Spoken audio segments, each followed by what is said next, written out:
ginagawa mo? Hey guys! Welcome to my vlog!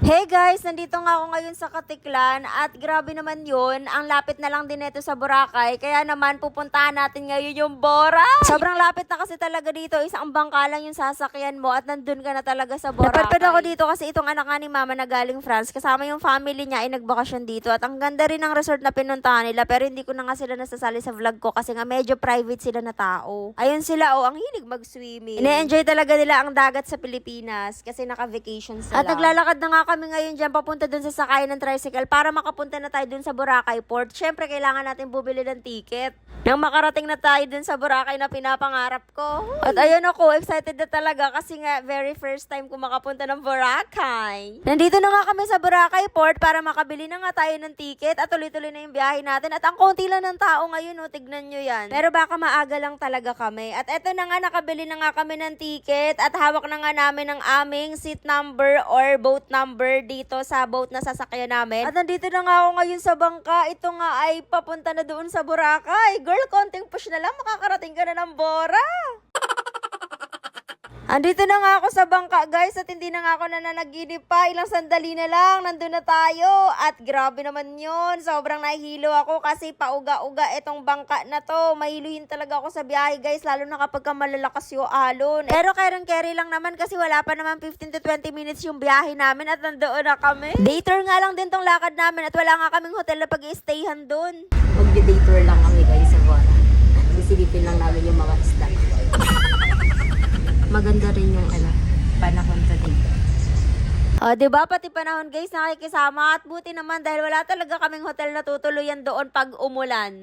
Nandito na nga kami guys at nagbababaan na nga yung ibang mga pasahero at ako nga dito ay nakaupo pa rin kasi ayaw ko munang tumayo dahil ayaw ko mapagsiksikan sa kanila kasi nga umuuga itong bangka. At tumayo na nga ako dyan, syempre baka ibalik ako doon sa Katiklan and eto na nga. Bakit nga ako mahulog? Buti na lang mabilis si kuya na hawakan niya agad ako. Kasi naman umuuga kasi yung bangka kaya na out of balance ako. Kaya konti. Yes, eto na nga finally naiiyak ako. Nandito na ako. Ay, talaga yan siya. Huy, grabe naman kasi talaga yun. Sino ba naman hindi maiiyak? Kasi nandito na talaga ako guys. Tignan niyo yung paligid ko. Oh. Yes, nasa Boracay na tayo.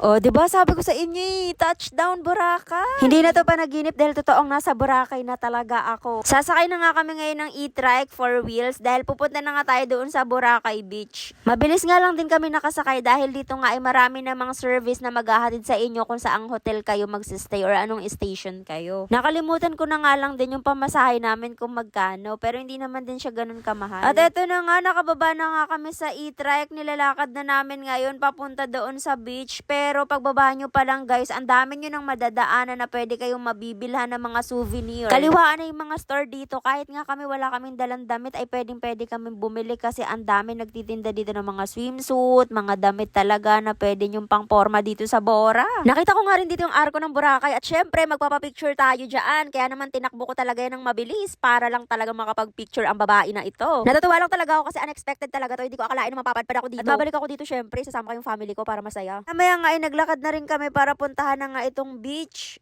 Super excited na talaga ako dito at hindi na nga ako mapakali dahil nga makikita ko na talaga yung beach dito sa Bora. First time ko nga kasi na makapunta dito kaya medyo OA talaga akong mag-react guys. At hala, nakikita ko na yung dagat. Ang ganda as in. Kaso ang daming tao. Hindi ako makapaniwala na nandito na ako. Bakit hindi kami nag-book dito ng hotel? Di sana hindi pa kami uuwi. Char. Uy, hala, ito pala yun. Finally guys, nandito na talaga ako. Ang ganda. Ang ganda mo, Boracay.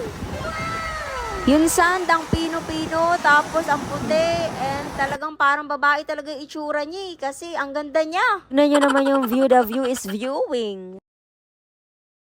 It's a paradise! At super slow motion talaga yung paligid ko dahil hindi ako makapaniwala na this is it. Nandito na ako. Pero napakagaling ng kasama ko dyan. Hindi pala sa akin nakafocus. Okay na. Ayun, tignan yung sandok. Sobrang pino. Pinong buhangin ka pang nalalaman dyan. Hindi ka naman pala sa akin nakafocus. Mabuti na lang talaga at nandito ako sa aking dream place. Kung hindi uwi ka talaga ng Manila na may kinakain ng hangin sa bibig. Nagugutom na nga yung mga bulate namin, kaya naman naghahanap na kami ngayon kung saan kami kakain. Ang daming kainan dito, yun nga lang may kamahalan. Syempre, ano pa bang expect na sa Pilipinas tayo? Huy! May mga fast food din naman dito like Jollibee, McDo, and dito nga kami kumain sa Mang Inasal. At ang babait ng staff dito, nakakatawa, kumakaway pa sila sa vlog ko. Natawa lang din ako kasi kahit dumadayo na kami sa ibang lugar, hinahanap pa rin namin kung ano yung gusto naming pagkain like Jollibee or di kaya Mang Inasal. Na para bang wala bang ganito sa Manila. Pagkatapos nga namin kumain ay bumalik nga kami dito sa tabing dagat para dito na nga kami magpalipas ng oras. Nag-rent nga lang kami ng banig kasi para meron naman kami upuan dito habang nakatingin kami sa kagandahan ng view. Sobrang nakaka-relax at grabe ang ganda mo, Boracay. Gustong gusto ko na rin talaga maligo guys kaso wala kasi talaga kaming room dito. Saan naman kami magbibihis pag nagbasa kami. Napansin ko lang yung dagat is may mga lumot siya. Hindi ko alam kung by season lang ba yan or ganyan ba talaga yung dagat dito sa Boracay guys. Pero ang astig dito sa Boracay kasi kahit ang lalim na narating mo, naglakad ka na napakalayo, yung ano niya, lalim niya hanggang tuhod pa rin, parang super safe, parang hindi ka malulunod, ganun. Babalik ako dito sa Boracay kasi ang daming activity dito na pwedeng gawin at isa pa, sayang talaga yung punta ko dito at hindi ako naligo. Ayun talaga, kaya babalik ako dito. Pero kung nagbabala kayo mag-Boracay, iwan yung mga jowa nyo kasi nakatingin lang yan sa mga chicks eh, charis. Syempre, joke lang, pero isama niyo yung family nyo kasi mag-e-enjoy talaga kayong lahat dito. Hi guys! We're here in Bora! A few moments later. Kaya nakatingin lalaki. I'm Mr. Lover, girl. Uli. Nakatingin. Saan ka nakatingin? Anak ka ng